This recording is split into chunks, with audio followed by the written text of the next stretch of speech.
Hey everybody, welcome back to Kali Conversation with me, Rich. Hello, and me, Naeem. And our special guest, Mr. Mel Orpilla. Did I get that right? You said that right, exactly. Orpilla. Orpilla. Not Finally. Orpilla, not Orpilla. Orpilla would be Spanish, but I'm Ilocano, so it's the Ilia. Orpilla. See? Orpilla. Oh, My first time I got the name right. Thank you very much. Yeah. You know what? It's a Filipino though, so I don't think that counts because you're Filipino. If you didn't know this, it'd be bad. You're right. Probably be got bad. it wrong again.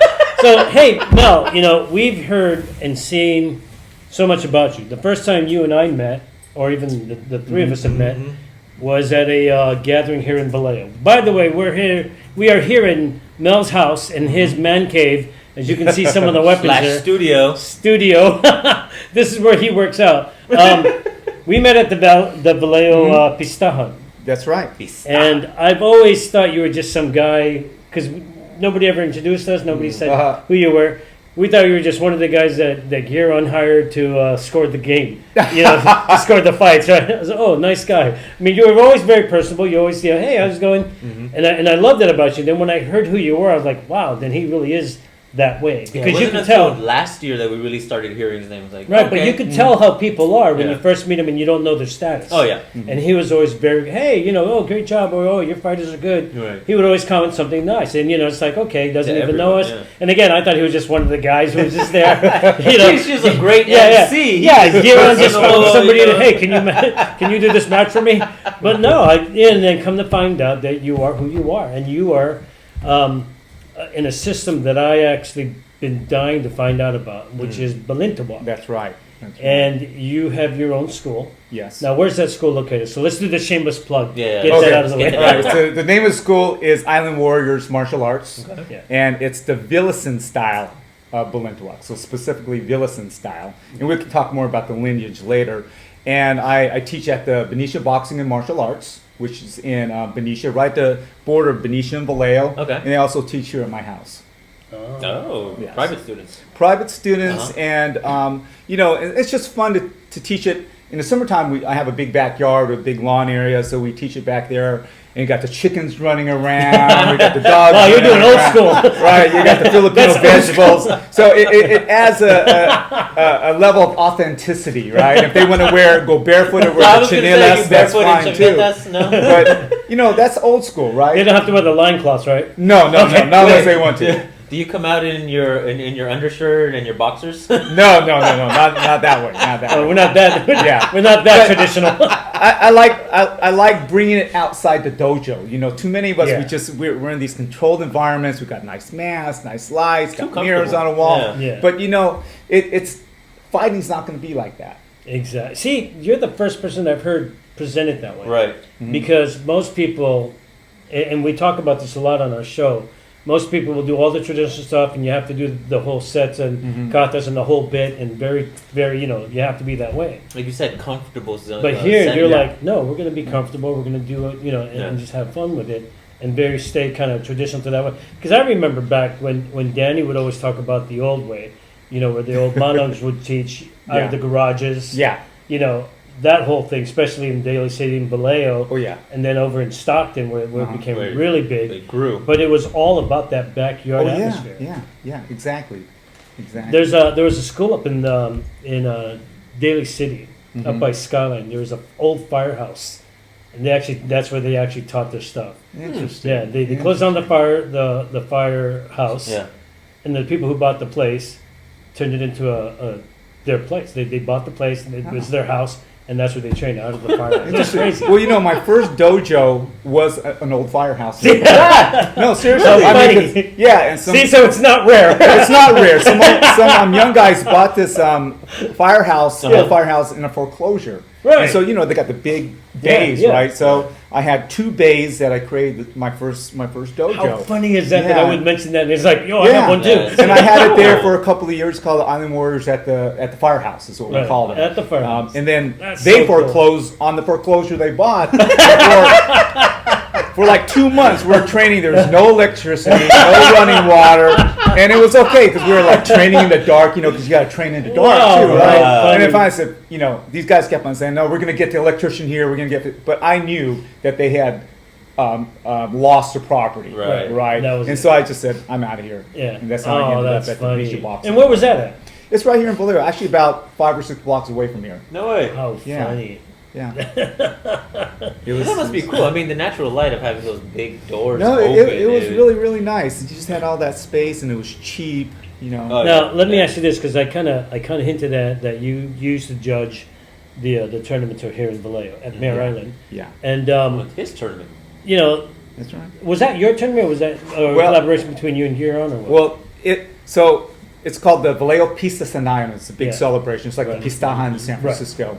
And I had been part of that committee for years and years and years. Matter of fact, I'm the entertainment director. So all the stars and Okay. you get from the Philippines, all the big That's groups. why he's a You good know, MC. I'm the one that books them and negotiates their fees and everything. And then one year I Wow. decided I want to bring Filipino martial arts to the masses. Yeah. Right, because Wow. most people who know about Filipino martial arts, Right. they only know about it because they have somebody that trains. Right.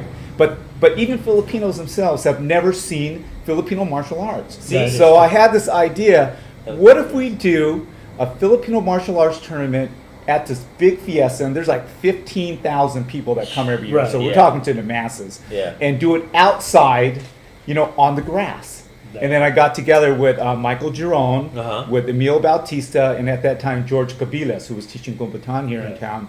And we decided to call it the Vallejo Filipino Martial Arts Goodwill Tournament. Because okay. we called it that because we felt that here in Vallejo we had this spirit of goodwill amongst the brotherhood Right. of martial arts teachers. And now, masters. how many schools are out here? Since you're saying that There's there's probably about five or schools. six. So there's us.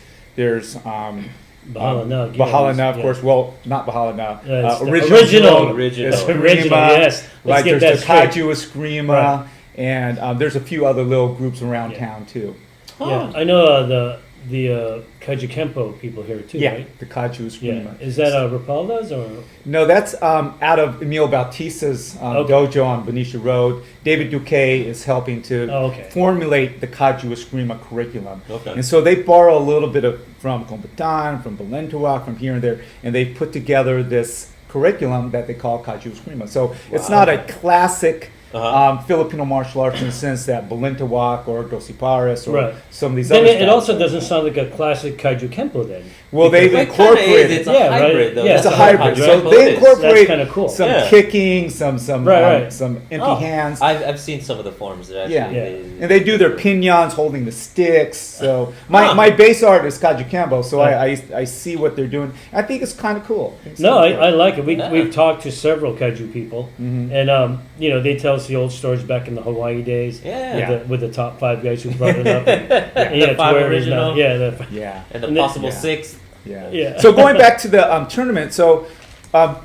this past year, 2020, would have been our 11th year. Wow. And I don't know if there's been very many Filipino martial arts tournaments that have continuously been No. been doing no, for we've never found any. for We've 10 seen years. some started. Yeah. And then we kind of got a formula. So we only have 4 divisions. Right. That's it. So the 3 junior divisions that are based on height, Right. not age. But Yeah, I you think saw about it, it, yeah. it makes Weight sense. Makes so much more sense. Because you got a 10-year-old Filipino kid who's like this tall, Right. and a 10-year-old Yeah. white kid who's this tall. And for us, it's about having fun and being Right, safe. right. So we made it by height. I like that. And to me, that makes a lot more sense. That's good. I get to fight the 10-year-olds. Makes 'cause me I'm feel sure. good. I'm sure. But then, yeah, I didn't mean to do that. But I didn't go. I could have gone this side, but it doesn't mean that size means you're going to No, win. no, no. Matter of Right, fact, right, this right. last year, one of my students, we didn't have enough kids in what we call the Corto divisions, Yeah. Corto, Medyo, Short, yeah. Largo.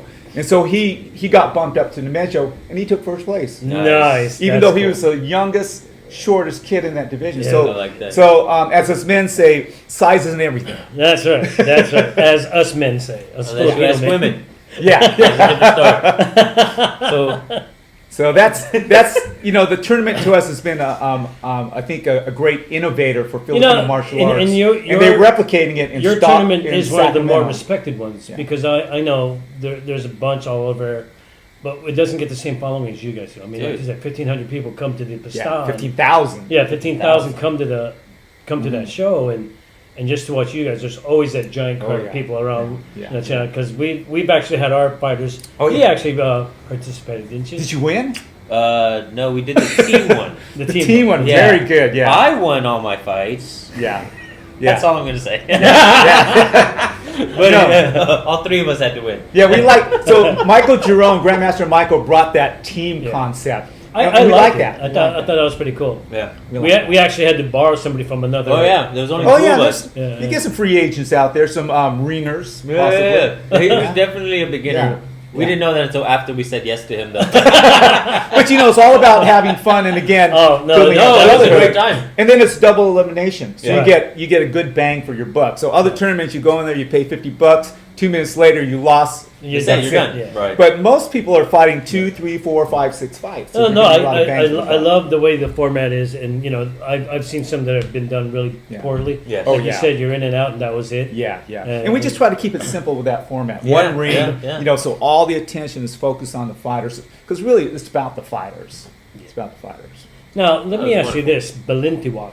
Like I said, I've always been curious because Danny created his own system, which is what we're using, the bladed mine, Uh-huh. and it's obviously a hybrid because we took out all the fluff.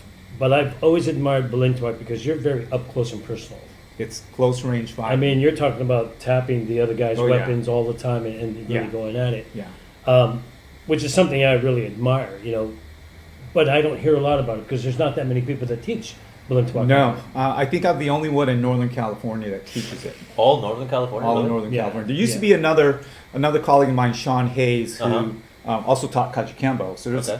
there's a strong relationship between Kajikembo and Balinto. I think it's because it's all street fighting, Right. basically. But Sean, he got sick and he's not teaching anymore. I think he moved back to the East Coast. So you know, later on near the end of the show, we're going to ask you to show us some. oh sure, who's running it? Yeah. I don't- You get to beat him up because Yeah, he's the Uki all the time. Right? I'm just the old wise man, knowing it. You saw the 25th episode, right? Did you see that? What did you think of the 25th episode? I didn't see that one. Oh my God, you're missing out. We had a lot of grandmasters. Oh yeah, no, I saw that episode. Okay, okay, Yeah, you had okay. everybody there. Yeah, that was a Yeah. crazy. Oh yeah, they were using it as the I'm dummy. not wearing a cup today. Don't worry, don't worry. So- so no- just I'll put tell it you, out there. I won't do our number 13 strike. Okay, we're Okay. leaving 13 out today. We'll leave 13 that's out. unlucky. Yeah, yeah. And the reason why Balintwak's not as widely taught is I think originally when it was formed, so they're originally part of a group of martial artists out of Cebu, and then Ansiong Bocon, Venancio Ansiong Bocon, separate from that group because you know how it is. You get too many Filipinos together, Yeah. everybody wants to be the damn Yeah, chief. everybody. Everybody wants to be the damn chief.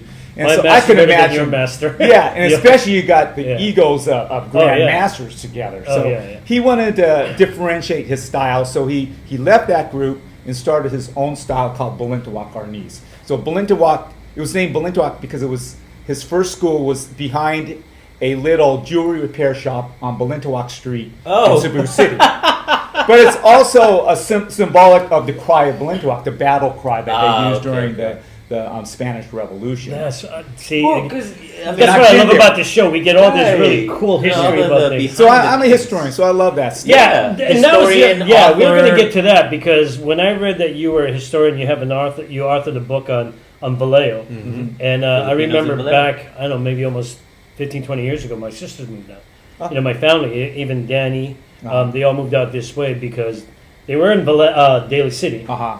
And it's okay, we're done over here, and then everybody started migrating out this way. Yeah. So I'd love to hear the Cheaper story. live out here. Well, And that's better weather. We don't have fog. That's We true. got Oh, season. dude, That's true. yeah, the fog in Daly City is the worst. Yeah. Yeah. yeah. But to hear that you're a historian of Vallejo, now how did that come about? Because that's crazy. I mean, you're Filipino. All the Filipinos moved here. Would you go door to door and talk to everybody? I mean, what is that about the history of Vallejo It's, versus yeah. because it's Yeah. not that old, right? No, it is that old. Really? See, Oh, really? That's the issue. That's the mis- Is that a that's the lot of misconception people then. don't know their history. So here's what it is. Here So- we are. So, my father is a Manong. He's one of those Filipino men who came to America during the U.S. occupation of the Philippines. Okay. So the Philippines was sold to the United States in 1898 after the Spanish-American War for $20 million. So the United States got the Wow. Philippines, Guam, Puerto Rico, Cuba, and the Marianas Islands for $20 million. I mean, you can't, that's how much a one-bedroom house costs in San Francisco today. That's right, pretty much. So they got it for $20 million. So all of a sudden, all of us peoples from that signing of the Treaty of Paris become American American nationals. nationals, right. So Right. my father was able to come here because Filipinos didn't need any special visas to come here. Right. And there was a labor shortage here because of Oh, yeah. earlier racist immigration policies against other Asians, like the Chinese Exclusion Act in right. 1882, the Asian Alien Act. So Filipinos were recruited initially to Hawaii, then to California to Right. work in the fields and in other places. So my father, along with three of his brothers, arrived here in 1925 and 1926. My father in 1926.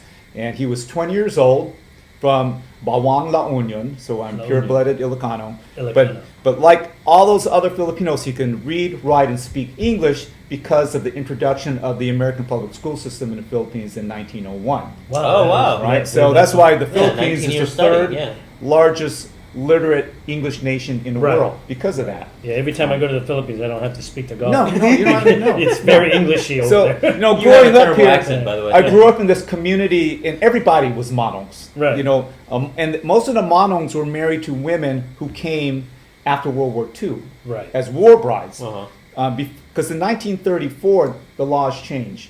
So from 1898 till 1934, there was unlimited Filipino immigration. As long as you can pay your boat fare, you can come here. Right? Wow. But in 1935, they passed the Tydings-McDuffie Act.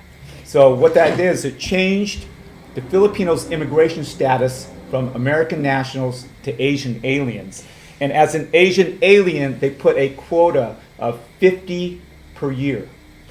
Not 50 per state, Per 50 per year year for the of whole the whole country. country. So that ended that Wow. era. All right. And the Of next immigration, era yeah. of Filipino immigration didn't start until after the end of World War II. And initially it was the war brides because in 1946 they passed the War Brides Act, which allowed these Filipino men who served for the U.S. military, like my father, like Jerome's father, Right. like a lot of us, my friends' father and relatives, they served in the Navy or in the Army, and after the war, they were able to go back to the Philippines and get married. And oftentimes those wives were 20, 30 years younger than they were. Right. Yes. So my mom and remember dad those stories. have a 30-year age difference. and so we created this really unique community in Vallejo. And what makes Vallejo unique is Mare Island Naval Shipyard. Right. So Mare Island is the oldest naval shipyard on the West Coast. It was founded right after the Civil War. And the Spanish-American War in 1898 and the resulting Philippine-American War brought it to international prominence as the major shipbuilding and ship repair facility on the West Wow. Coast. This is the part that I've never heard of. So when you heard the Battle of Manila Bay in May of Yeah. 1898, Yeah. those ships that went to Battle of Manila Bay We're made here. were made and they left from right here in Vallejo. Wow. That's crazy. Matter of fact, in ice shot from where we hold that tournament. Right. Yeah, Yeah. Festival. Yeah. So that's what makes that whole festival unique, is that it's the only Philippine festival that celebrates Philippine independence where you have a tangible, visual Relationship, connection yeah. to the a history. place, Yeah. to the history. Because it was the United States winning that Battle of Manila Bay Yeah. that led to Aguinaldo declaring Yeah. June 12th as Philippine Independence Day. That's So crazy. we have this great history, and the men who worked at Mare Island, like my father, they were making $1 an hour, Right. Yeah. $1.25 an hour. When their Counterparts. compadres in the Yeah. fields and the Salinas were making 10 cents an hour. Oh man. 25 So back cents. then that was Right, like so- what yeah. we do. Yeah. Not only that, but it was a federal job. They had regular work hours. They had vacation. They had benefits. They had sick leave. So you right? guys didn't want to go to Stockton then? Well, so the Filipinos here were That able became to very- establish Right. themselves, because what allows people to establish themselves?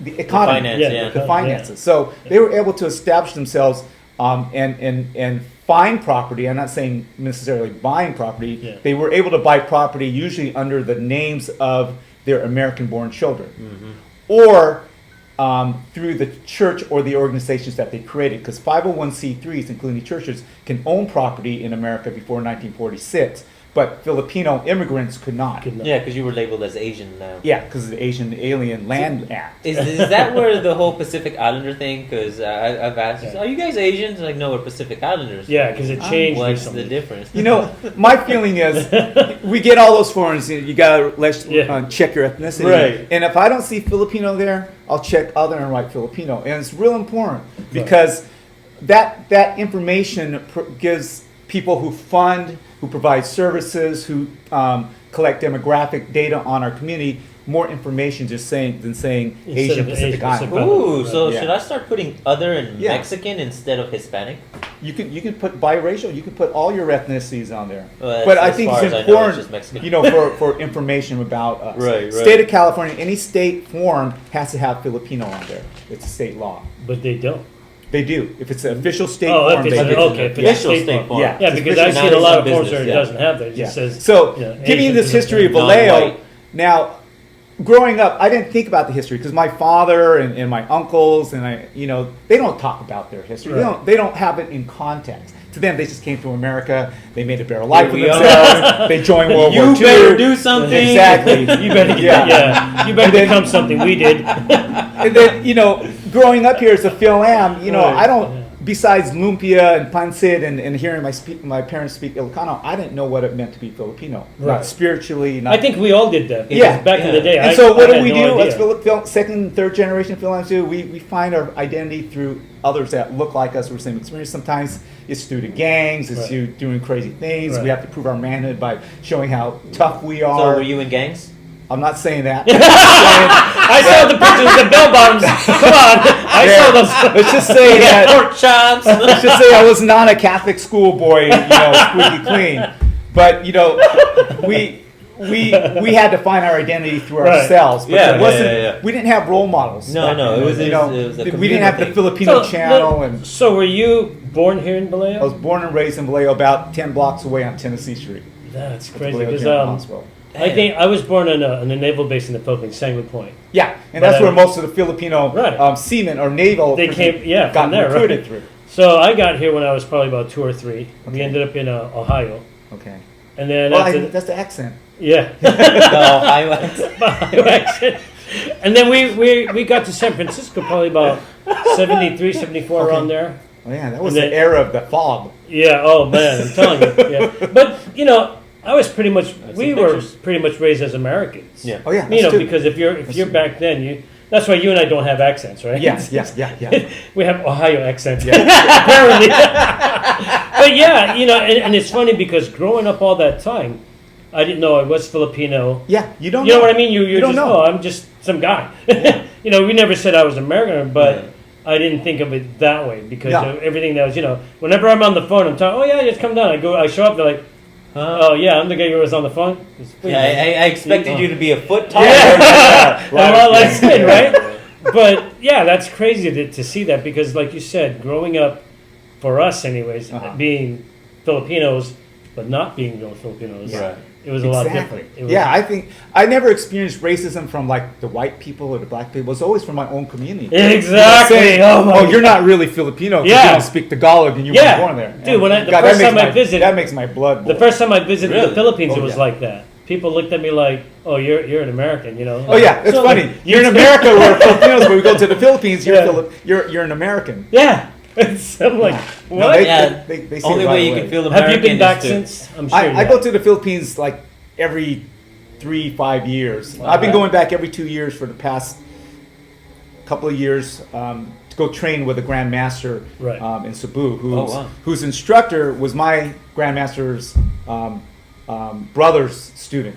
So Wow. we have the same list. So my instructor is Grandmaster Vera Villison, and then the person I train with in the Philippines is Grandmaster Carlo Campagna, whose instructor was John Villison, my instructor's brother. So our lineage is the same. you're But all it's, connected. It's kind of interesting though that even though we have the same lineage, Yeah. the Balintawak is still a little different. Yeah, you Oh, said yeah. that you guys do the Villison Yes. lineage. So Yes. what's the discrepancy? What's So the difference? so under Ancion Bocon, Yeah. so he didn't have a formal curriculum. He didn't have a system of teaching. You just go to his wherever he's teaching, and it's just all random. We're Right, working so- on this Well, today. that was really, It was it random. was like that a It was lot of part of the places tradition. back then. Yeah. You know, back then it was just, you know, you go to the guy's house, that particular day he would show you whatever he shows you. Right. The next day he'd show you something totally different. Exactly, and you can't reference them because it didn't have a name or a Yeah. number. But other systems started developing training curriculums, Right. and that's why they were able to proliferate like Dosiparas Right. and some of the other ones. Whereas Balintawak came out later in the game. Right. Matter of fact, my grandmaster didn't really have a curriculum, even. But what his father did, attorney Jose Villesen, who we refer to as great grandmaster Jose Villesen, he wanted to make the Balintawak easier and simpler and safer to learn, because under Anseong it was random and a lot of people were getting hurt. It was very brutal. And so who wants to go train when Knowing you're they're going gonna there and get you're beat getting beat up, your teeth knocked out, bruises, cuts.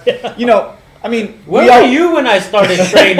we all gotta go to work the next day, right? So he decided to systemize it. So we gave it the Right. numbering system, the 12 strikes, 12 defense, Right. but more importantly, he created something called the grouping system.